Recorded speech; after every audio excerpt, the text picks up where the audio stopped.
Bismillahirrahmanirrahim. Assalamualaikum warahmatullahi wabarakatuh. Abu Lais As-Samarqandi meriwayatkan dengan sanadnya daripada Atha bin Abi Rabah berkata, saya bersama Abdullah bin Umar dan Ubaid bin Umair masuk ke rumah Siti Aisyah radhiyallahu anha. Maka sesudah kami memberi salam, lalu ia bertanya, siapakah kamu? Maka kami pun menjawab, kami adalah Abdullah bin Umar, bersama kami adalah Ubaid bin Umair. Maka Sayyidatina Aisyah radhiyallahu anha berkata, selamat datang wahai Ubaid bin Umair, mengapakah kamu jarang berziarah ke sini? Lalu dijawab oleh Ubaid, kerana tuntutan yang disabda, kerana tuntutan yang menyatakan bahawa zur ghibba tazdad hubba, jenguklah jarang-jarang supaya bertambah kecintaan.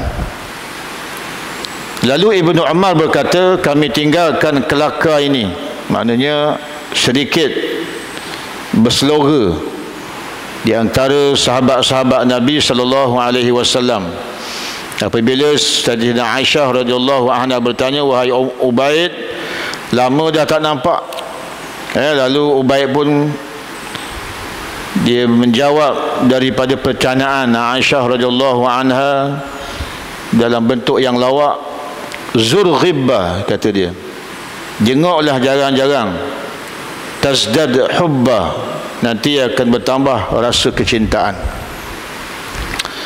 Namun begitu, yang nak disampaikan ialah apa yang akan disampaikan oleh Ibnu Umar radhiyallahu an, iaitu Abdullah. Kami tinggalkan Kelaka ini dan ceritakan kepada kami yang paling berkesan daripada amal Rasulullah sallallahu alaihi wasallam, wahai ibu yang ketahui. Maknanya Abdullah dan juga Ubaid bertemu dengan Aisyah radhiyallahu anha untuk bertanyakan satu amalan yang dibuat oleh Nabi yang terkesan pada hati Sayyidatina Aisyah radhiyallahu anha. Lalu dijawab oleh Aisyah radhiyallahu anha, sebenarnya semua amal Rasulullah itu berkesan. Maksudnya, kata Aisyah, wahai Abdullah, wahai Ibnu Umar, bila engkau tanya apakah amalan yang sungguh memberi kesan kepada engkau wahai Aisyah yang dilakukan oleh Nabi sallallahu alaihi wasallam, lalu dijawab oleh Aisyah, kata Aisyah, semua perbuatan Nabi itu memberi kesan dalam hati aku, sentiasa aku ingat. Ghaira, cuma dia ada satu hari itu agak pelik sikit. Hanya sahaja pada satu hari berlaku pada satu malam, di mana dia masuk, iaitu Nabi sallallahu alaihi wasallam masuk ke tempat tidur dan merapatkan kulit badannya dengan badanku. Kemudian tidak lama ia berkata, wahai Aisyah, apakah engkau izinkan aku akan beribadah kepada Tuhanku? Maksudnya dah duduk sama-sama dengan Aisyah, minta izin daripada Aisyah untuk memberikan keizinan untuk dia beribadat kepada Allah Subhanahu wa taala. Maka kata Aisyah, aku menjawab, sungguh aku sangat senang berdekatan kepadamu, wahai Rasulullah. Aku duduk dengan kau ni sungguh seronok, sungguh seronok, sungguh gembira. Tetapi aku juga tidak dapat menolak kesenanganmu. Namun begitu, engkau lebih senang tatkala engkau bermunajat kepada Tuhan engkau. Maka dibenarkan, diizinkan oleh Aisyah radhiyallahu anha kepada Nabi sallallahu alaihi wasallam untuk beribadat, bermunajat kepada Allah. Maka ia sallallahu alaihi wasallam bangun menuju tempat air dan kemudian wuduk daripadanya. Kemudian ia berdiri sambil menangis sehingga air matanya membasahi pangkuannya. Kemudian sesudah sembahyang ia berbaring mengiring sebelah kanan dan meletakkan tangan kanan di bawah pipi kanannya sehingga saya melihat air matanya membasahi tanah. Kemudian datang Bilal sesudah azan subuh, dan ketika Bilal melihat Nabi SAW menangis, ia bertanya, "Mengapa menangis ya Rasulullah? Padahal Allah telah mengampunkan bagimu dosa-dosa yang lalu maupun yang akan datang." Jawab Nabi SAW, "Tidakkah seharusnya aku menjadi seorang hamba yang bersyukur? Dan bagaimana aku tidak akan menangis padahal semalam telah diturunkan kepadaku ayat, inna fi khalqis samawati wal ardi wa ikhtilafil laili wan nahar, sehinggalah akhirnya wa qina azaban nar dalam surah Ali Imran ayat 190 hingga 191, yang bermaksud sesungguhnya dalam kejadian langit dan bumi dan silih berganti malam dan siang itu satu bukti kebesaran kekuasaan Allah bagi orang yang sihat sempurna akal. Ialah mereka yang selalu ingat kepada Allah sama ada ketika berdiri atau duduk berbaring dan memperhatikan kejadian langit dan bumi, sehingga berdoa, ya Tuhan, Engkau tidak menjadikan semua itu sia-sia. Maha suci Engkau Tuhan, maka selamatkanlah kami dari seksa neraka. Surah Ali Imran. Kemudian Nabi SAW bersabda, celakalah bagi orang yang membaca ayat ini dan tidak memikirkannya, iaitu tidak memperhatikan sehingga boleh mempertingkatkan rasa keimanan dia kepada Allah Subhanahu wa taala. Jadi kisahnya ada dua orang sahabat. Yang pertama namanya Abdullah bin Umar, yang kedua namanya Ubaid bin Umair. Bertemu dengan Sayyidatina Aisyah radhiyallahu anha ummul mukminin. Lalu dia bertanya kepada Sayyidatina Aisyah, wahai Sayyidatina Aisyah, ada tak sesuatu perkara yang dibuat oleh Nabi SAW yang memberi kesan dalam hati engkau? Lalu kata Aisyah, wahai Ibnu Umar, semua perbuatan Nabi itu memberi kesan di dalam hati aku. Cumanya ada satu malam tu aku agak pelik. Kenapa? Kerana Nabi SAW masuk ke dalam bilik, kemudian bersama dengan aku, kulit bertemu kulit, makna rapat dah. Mungkin agaknya berpelukan dan sebagainya. Kemudian tiba-tiba Nabi SAW bisik dekat Sayyidah Aisyah, wahai Aisyah, kau izinkan tak aku untuk aku meninggalkan kau untuk aku beribadat kepada Tuhanku. Lalu kata Aisyah, wahai Umar, wahai Ibnu Umar, aku sebenarnya suka bila dekat dengan Nabi. Aku suka dekat dengan Nabi. Tak adalah benda yang paling menggembirakan ialah melainkan ketika mana aku duduk bersama-sama dengan Nabi sallallahu alaihi wasallam. Namun begitu aku menyedari bahawa Nabi lebih senang dengan Tuhan dia. Lalu aku mengizinkan Nabi untuk beribadat pada malam tersebut. Kemudian Nabi meninggalkan Aisyah, lalu pergi tempat ambil uduk dan beruduk, kemudian sembahyang. Ketika mana sedang sembahyang, menangis Nabi SAW. Kata Aisyah, aku melihat Nabi SAW air matanya berjujuran sampai kata dekat sini jatuh ke pangkuannya. Maknanya dia sembahyang dekat dengan Sayyidina Aisyah radhiyallahu anha. Kemudian selepas daripada itu dia baring. Dia baring lepas dia beribadat semua sekali, Nabi pun baring. Nabi baring mengiring di sebelah kanan, tangan kanan duduk di pipi kanan. Namun begitu tangisan Nabi tadi terus berpanjangan sehingga masih lagi basah di tempat pembaringannya. Kemudian selepas daripada itu masuk solat subuh, semua dah siap. Nabi masih lagi memperlihatkan wajah yang sedih. Lalu ditanya oleh Bilal bin Rabah, ya Rasulullah, kenapa sedih? Sedangkan ya Rasulullah, engkau adalah hamba Allah yang telah pun diampunkan dosa engkau.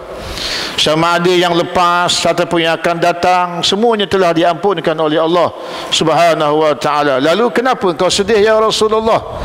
Lalu kata Nabi SAW, wahai Bilal, mengapa tidak aku sedih kerana malam tadi turun wahyu kepadaku. Itu dalam surah Ali Imran ayat 190 hingga 191, di mana ayat-ayat tersebut menceritakan tentang sesungguhnya dalam kejadian langit dan bumi dan silih berganti malam dan siang itu adalah membuktikan kebesaran dan kekuasaan Allah Subhanahu wa taala. Bagi orang yang memiliki akal yang sempurna, orang yang memiliki akal yang sempurna ni apa dia? Mereka yang selalu ingat kepada Allah. Orang yang selalu ingat kepada Allah, orang yang sama ada dia ketika berdiri sedang sibuk berbuat kerja ataupun dia duduk berbaring, dan dia sentiasa memperhatikan kejadian langit dan bumi sehingga berdoa, inna maha Rabbana ma khalaqta hadza batila subhanaka faqina azaban nar. Jadi Allah Subhanahu wa taala dalam ayat surah Al-Imran, mula-mula Allah Subhanahu wa taala menceritakan bahawa sesungguhnya kejadian bumi, kejadian langit, perselisihan bergantian malam dan siang itu adalah tanda-tanda kebesaran Allah Subhanahu wa taala. Bagi orang yang akalnya sehat, dia melihat pergantian itu, dia melihat kejadian-kejadian yang Allah Ta'ala cipta adalah merupakan petanda kekuasaan Allah Subhanahu wa Ta'ala. Lalu orang yang berakal itu sama ada dia dalam keadaan sibuk berdiri, makna tengah bekerja, tidak lekang daripada mengingati Allah. Kerana yang sedang dilihat semuanya dia di depan dia adalah sebagai pembuktian tentang kekuasaan Allah Subhanahu wa taala. Cuma disebutkan dalam di sini matahari dilihat kebesaran Allah Subhanahu wa taala, kejadian langit dan bumi berselisih malam dengan siang, dia merupakan di antara penciptaan Allah yang agung. Namun begitu, semua adalah merupakan penciptaan Allah.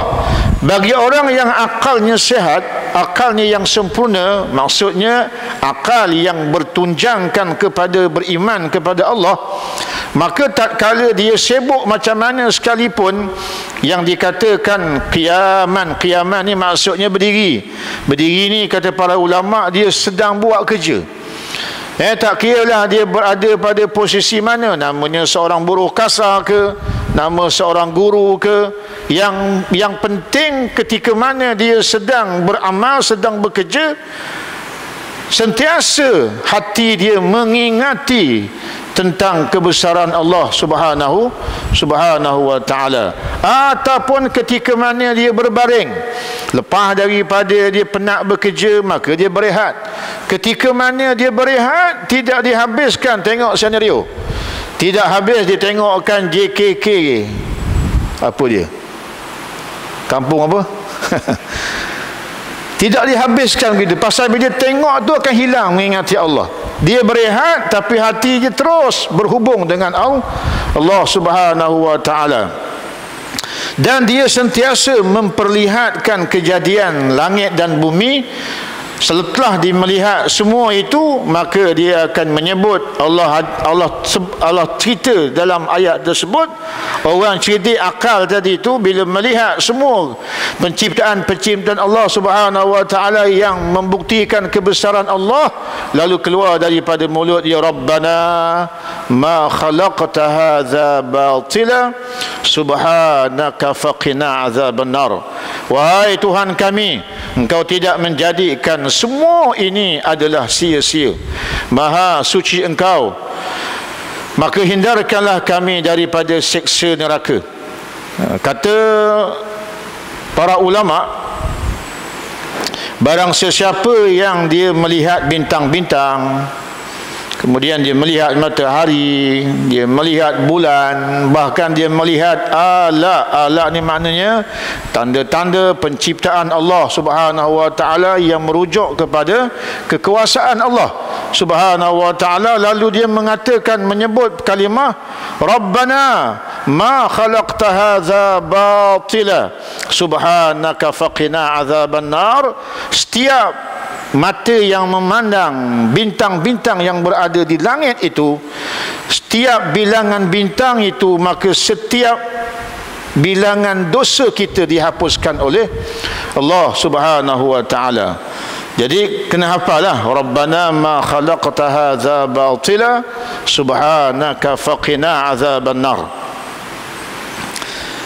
Maknanya di sini tuan-tuan yang nak dikongsikan pada malam ini ialah sentiasa kita bertafakkur kepada Allah melalui penciptaan yang telah Allah Ta'ala cipta.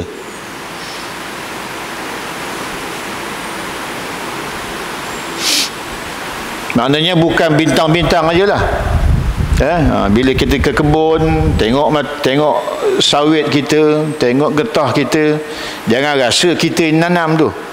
Jangan rasa itu semua itu adalah dengan kekuasaan daripada Allah Subhanahu wa taala. Maka tak kala kita melihat seumpama itu, berhubunglah kita dengan Allah, maka kita menyebutkan ayat Allah Ta'ala, Rabbana ma khalaqta hadza batila subhanaka faqina azaban nar. Maka setiap mata yang memandang kebesaran Allah yang Allah Ta'ala curahkan kepada kejadian batang sawit itu, maka mudah-mudahan setiap kita memandang batang sawit tersebut, itulah dosa-dosa kita dihapuskan oleh Allah Subhanahu wa taala. Ni maksudnya orang yang cerdik. Orang yang tak cerdik pandang mana tak buah ni. Mana tak buah. Ni tengah-tengah mahal pula tak buah pula, dia membebel aja. Dia tak pandang bahawa yang berada di depan mata dia tadi tu, kalau diberikan sepandai mana pun ilmu kepada seorang itu untuk menumbuhkan sebatang pokok yang seumpama itu, tidak akan mampu. Pasal apa? Pasal hakikatnya itu adalah ciptaan Allah Subhanahu wa taala.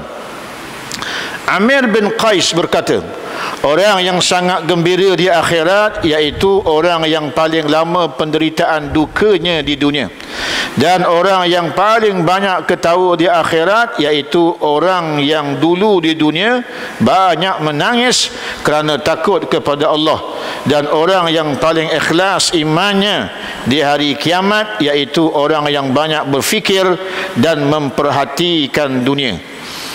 Dia perhatikan dunia, dia balik semula kepada kekuasaan Allah Subhanahu wa taala, maka di akhirat nanti dia akan mendapat kegembiraan. Itu sebab tadi Allah Subhanahu wa taala sebut orang yang akalnya sempurna ketika mana dia bekerja tidak memutuskan hubungan dia dengan Allah, tatkala dia berehat tidak memutuskan hubungan dia dengan Allah, dan sering dia melihat setiap kejadian daripada langit ni maknanya cakrawala semua sekali, bumi termasuklah salah satu daripadanya pokok pisang. Pasal bumi bukan tanah saja-saja, tapi bumi itu maknanya semua yang ada di atas bumi ini adalah penciptaan daripada Allah Ta'ala. Bayangkan tuan-tuan, kalau kita memahami ayat ini dan kita menyebut Rabbana ma khalaqta hadza batila, ya Allah, Engkau ciptakan semuanya ini bukanlah benda yang sia-sia. Kalau Allah Ta'ala sekadar tumbuhkan pokok getah untuk menghasilkan getah semata-mata, maka tidak sebijak mana Allah Ta'ala. Tapi nak beritahu di situ ada kekuasaan dan kebijaksanaan Allah Subhanahu wa Ta'ala. Kita kadang-kadang pakai pisau yang sama, pokok yang sama, style noreh pun yang sama, tapi susu belum tentu sama. Pasal apa? Pasal dia bukan hak kita. Dah hak siapa? Allah yang mencipta. Kalau diizinkan untuk banyak, banyaklah. Kalau diizinkan sikit, sikitlah. Tapi jangan sekali-kali kita memutuskan hubungan dengan Allah Subhanahu wa Ta'ala. Abu Lais As-Samarqandi meriwayatkan dengan sanadnya daripada Abu Darda radhiyallahu anhu berkata, Rasulullah sallallahu alaihi wasallam bersabda, "Inna minan nasi nasan mafatihu lil khairi wa maghaliqu lisyarri wa lahum bidzalika ajrun wa minan nasi nasan mafatihu lisyarri maghaliqu lil khairi wa alaihim bidzalika isrun tuba liman ja'ala miftahan lil khairi mighlalan lisyarri wa tafakkuru sa'ati li khairun min qiyami lailihi." Sesungguhnya ada di antara manusia itu orang yang menjadi pembuka kebaikan dan dia menjadi penutup kepada kejahatan. Ada orang, adanya dia membuka kebaikan, dan bila ada dia menutup kejahatan. Ada orang pula kadang-kadang, dan dengan itu mereka mendapat pahala. Dan ada di antara manusia itu orang-orang yang menjadi pembuka kepada kejahatan, penutup kepada kebaikan. Ada dia banyak benda jahat, benda baik tak ada dah, dan mereka juga menanggung dosa besar. Ada di sana hadis Nabi menyatakan bahawa ada orang, tuan-tuan, dia tak buat baik pun tapi dapat pahala baik. Dia tak buat benda baik pun, yang buat benda baik tu orang lain, tapi dia dapat pahala. Dan ada orang kadang-kadang dia mendapat dosa, sedangkan dosa tu dia tak buat, tapi dia tercalik juga dapat dosa. Siapa dia? Di antaranya kata Nabi, kata para ulama bersandarkan kepada hadis Nabi SAW, ialah orang yang melantik lalu dilantik dan diberikan kuasa kepada orang tersebut. Lalu apabila orang tersebut mendapat kuasa, maka dia buat kebaikan dan dia menutup kejahatan. Walaupun yang buat kebaikan tu bukan kita, tapi kita yang memberi kuasa kepada dia, sehingga dengan kuasa yang ada pada dia, dia buat benda baik. Kita tak baca Quran pun, duduk rumah, lepas-lepas isyak tu kita tidur, tapi dengan kuasa yang kita berikan kepada dia, lalu dia menganjurkan benda-benda yang baik, orang buat benda baik, kita dapat pahala dia. Dan sebaliknya, ada kadang-kadang kita dapat dosa. Pasal apa? Pasal kita melantik dan beri kuasa kepada dia, lalu dia mentadbir dan dia buat benda-benda yang tak baik. Tiba-tiba walaupun kita tengah semayang, memang dapat pahala semayang, tapi pahala bahagian itu, dosa bahagian itu pun masih juga dapat. Wa'iyadzubillah. Maka di sini, hadis ini menyatakan bahawa ada kadang-kadang orang itu bila ada dia buat baik, dan dia akan menutup kejahatan. Lantaran itu ramai yang akan mendapat pahala daripada perbuatan dia itu. Ada juga di antara orang itu yang kalau ada dia banyak kejahatan dan menutup pula pintu-pintu kebaikan, menanggung mereka itu akan dosa-dosa. Maka sesungguhnya untung orang yang dijadikan pembuka kebaikan dan penutup kejahatan. Untunglah Allah Ta'ala kurniakan seseorang yang mendapat orang yang boleh membuka kebaikan dan menutup pada kejahatan. Ada kita dekat rumah, anak-anak semua sembahyang. Ada kita dekat rumah, anak-anak ambil Quran. Tak kala kita ada, anak-anak tak buat dosa. Maka betapa untungnya orang yang memiliki seumpama itu. Tapi beza kalau adanya kita, anak-anak kita buat dosa. Kebaikan tak ada. Wa'iyadzubillah. Cumanya hadis ini disambung di penghujungnya dalam perbincangan kita, iaitu berfikir mengenai kejadian dan penciptaan. Kejadian-kejadian ataupun penciptaan Allah Subhanahu wa taala. Kata Nabi SAW, sa'ati li khairun, tafakkuru sa'ati li khairun min qiyami lailihi. Berfikir sejenak lebih baik bagiku daripada bangun semalam suntuk. Dengan maksudnya apa dia? Berfikir sejenak yang membawa kepada peningkatan keimanan kita kepada Allah, kata Nabi, maka itu lebih baik daripada sembahyang penuh dalam satu malam. Sembayang lebih daripada satu ke satu, kita rasa makin banyak pahala, makin banyak pahala lah sekali, aku ni ahli syurga. Jauh lebih baik daripada seseorang yang berfikir apa? Berfikir tentang penciptaan Allah, lalu dengan itu mempertingkatkan rasa keimanan dia sehingga dia mengakui bahawa Allah Subhanahu wa taala itu tidak mencipta semua yang dia fikirkan itu, melainkan semuanya adalah petanda-petanda kebesaran dan kekuasaan Allah Subhanahu wa taala. Penghujungnya akan ada rasa ketakutan. Itu poin dia, tuan-tuan. Poin dia yang hujung sekali tu. Kita melihat ciptaan Allah, kemudian kita ada dalam diri kita rasa kehebatan dan kekuasaan Allah, yang penghujungnya menjadikan kita takut kepada Allah Subhanahu wa taala, lantaran mata tidak dilihat pada maksiat, pasal takut kepada Allah. Takut tadi datang daripada mana? Memikirkan tentang kejadian yang telah Allah Ta'ala cipta. Kejadian yang Allah Ta'ala cipta tadi, apa lambang dia? Melambangkan kekuasaan Allah Ta'ala. Maka dia berkait. Penghujungnya adalah taqwa. Sama juga, tuan-tuan, bila kita melihat di antara perkara-perkara yang mempertingkatkan keimanan kita ialah kita belajar ilmu.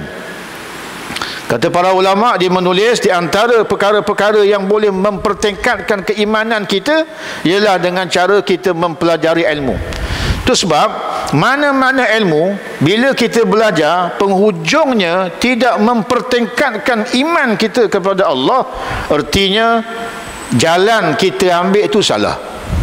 Jalan kita ambil itu salah. Kita belajar matematik, penghujungnya tak sampai kepada peningkatan iman kepada Allah, maka tuntut ilmu itu ada sesuatu yang tidak kena.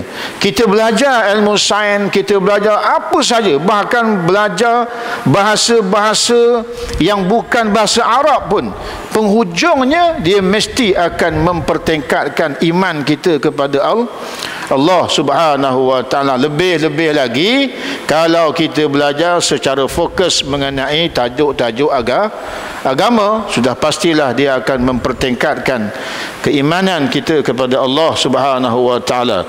Al-A'mash daripada Ammar bin Murrah berkata, Nabi sallallahu alaihi wasallam bersabda melalui satu kaum yang bertafakkur, maka bersabda kepada mereka, tafakkaru fi khalqi wala tafakkaru fi khaliqi. Jadi satu hari Nabi SAW dia berjalan, kemudian dia melintas pada satu kelompok orang yang sedang bertafakkur. Lalu Nabi pesan, tafakkaru fil khalqi, engkau berfikirlah tentang makhluk, maknanya tentang ciptaan Allah Subhanahu wa ta'ala. Wala tatafakkaru, jangan engkau berfikir tentang zat Allah Subhanahu wa ta'ala. Jadi kena faham juga, yang dikatakan bertafakkur itu ialah melihat kejadian-kejadian dan penciptaan Allah. Bukanlah kita bertafakkur itu cuba membayangkan zat Allah Subhanahu wa ta'ala. Kata para ulama tauhid, orang yang memikirkan tentang zat Allah Ta'ala bolehlah diumpamakan seperti orang yang berada di tengah padang dan matahari yang panas terik. Nak melihat zat matahari itu macam mana rupa dia, lalu dia memandang, makin lama dia memandang, makin kabur, penyudahnya dia akan tersungkur kerana tidak mampu memandang matahari. Itu baru ciptaan Allah. Nak memikirkan zat Allah maka dilarang. Dilarang. Itu sebab para hadirin yang dimuliakan oleh Allah Subhanahu wa taala, bila kita belajar sifat 20, mukhalafatuhu ta'ala lil hawadis, dalam hadis yang lain laisa kamitslihi syai'un. Allah Ta'ala itu langsung tidak menyerupai sesuatu. Manakala dalam sifat yang 20, mukhalafatuhu ta'ala lil hawadis, Allah Subhanahu wa Ta'ala itu tidak sama ataupun berlainan daripada hadis. Hadis itu adalah makhluk. Lantaran kita pejamkan mata, cuba membayangkan bagaimana Allah Ta'ala, tidak boleh. Kenapa? Kerana bayangan itu juga termasuk daripada hadis, iaitu makhluk. Jadi yang minta difikirkan, direnung-renung ialah tentang ciptaan Allah, bukannya zat Allah subhanahu wa ta'ala. Hisham bin Urwah daripada ayahnya berkata, Rasulullah sallallahu alaihi wasallam bersabda, inna syaitana ya'ti ahadakum fayaqul man khalaqas samawati, fayaqulu Allah ta'ala, fayaqulu man khalaqal arda, fayaqulu Allah ta'ala, fayaqulu man khalaqallah. فإذا أحس أحدكم من ذلك شيئا فليقل آمنت بالله وبرسوله. Jadi seperti mana tadi Nabi nasihatkan, jangan berfikir tentang zat Allah Ta'ala. Lalu kata Nabi, syaitan tu cerdik. Apa kata Nabi? Sesungguhnya syaitan datang pada seseorang daripada kamu, lalu dibisikkan dengan pertanyaan, siapakah yang menjadikan langit? Maka dia akan menjawab, Allah. Lalu ditanya lagi, siapakah yang menjadikan bumi? Maka akan dijawab, Allah. Lalu bertanya lagi, siapakah yang menjadikan Allah? Siapakah yang menjadikan Allah? Maka kata Nabi SAW, tatkala sedang kita bertafakur, ada pertanyaan-pertanyaan seumpama ini, lalu hendaklah kita jawab, iaitu amantu billahi wa bi rasulih. Aku beriman kepada Allah dan aku beriman kepada Rasul. Full stop.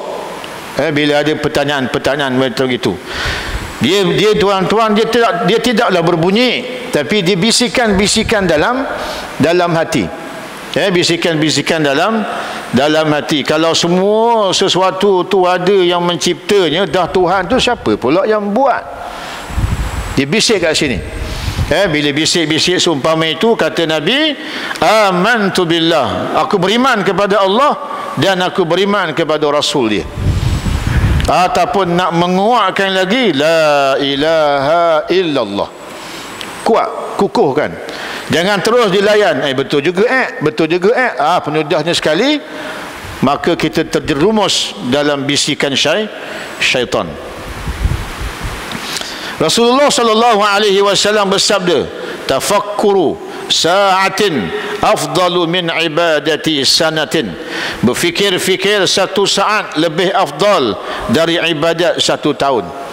Kerana kadang-kadang ibadat ni lebih mengumpulkan pahala, sehingga yang kalau tidak silap nanti akan membawa kepada punah. Bila ada riak, bila ada takabur, bila ada ujub. Tapi tuan-tuan, bila kita tafakur ni maknanya kita berfikir menggunakan akal kita yang sihat, melihat kejadian-kejadian yang Allah Ta'ala cipta, kemudian terhasil suatu keimanan mengenai kekuasaan Allah Subhanahu wa Ta'ala. Seperti mana yang saya katakan tadi, penghujung daripada kita tafakur tadi ada rasa gerun kita kepada Allah.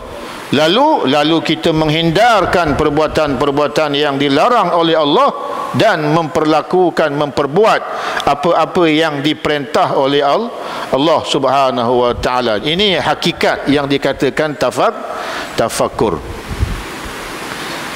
Kalau Allah boleh cipta sebesar ini, kalau Allah boleh cipta secantik ini, seteliti ini, dia akan mendatangkan rasa gerun besok bila kita berdepan dengan Allah Subhanahu wa Ta'ala ketika mana kita berada di yaumil hisab.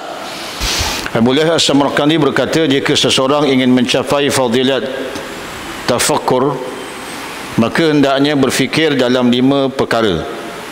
Jadi kalau kita nak bertafakkur, maka pastikan dilihat pada 5 aspek ini. Yang pertama, memikirkan ayat-ayat bukti-bukti kebesaran kekuasaan Allah Subhanahu wa taala. Yang kedua, memikirkan nikmat pemberian Allah. Yang ketiga, memikirkan pahala yang dijanjikan Allah. Yang keempat, memikirkan seksa hukuman Allah. Yang kelima, memikirkan apa yang diredai dan apa yang dimurkai oleh Allah Subhanahu wa taala. Saya ulas sedikit saja. Yang pertama, memikirkan ayat-ayat bukti-bukti kebesaran kekuasaan Allah Subhanahu wa taala. Apabila seseorang itu memikirkan bukti-bukti itu, akan bertambah makrifat dan keyakinan.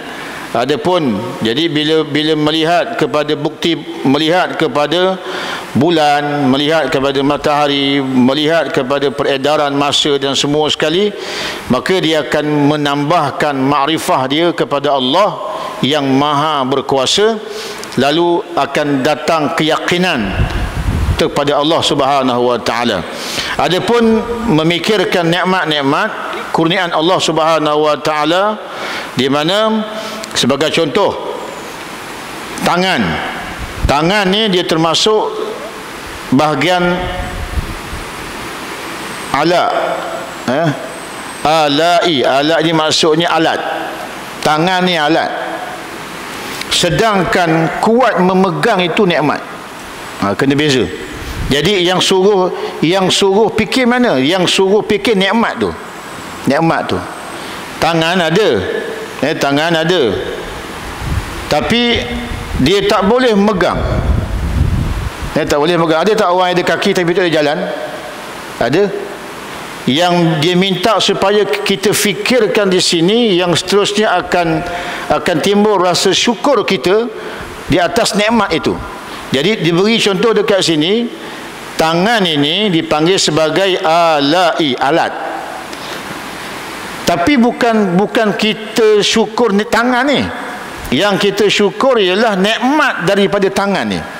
Apa nikmat tangan? Boleh megang, boleh rasa. Allah Ta'ala cipta mulut. Mulut ini dipanggil sebagai alat.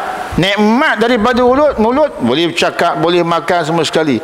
Jadi yang diminta supaya bertafakur tadi ialah di atas nikmat kita. Nikmat-nikmat itu. Pasal apa? Pasal ada orang dia ada kaki tapi tak dapat nikmat jalan. Kita ada kaki dan boleh berjalan. Besarnya nikmat Allah beri pada kita. Ada orang kadang-kadang ada biji mata, tapi tak boleh melihat. Allah beri kita biji mata dan dapat melihat. Maka melihat itu nikmat.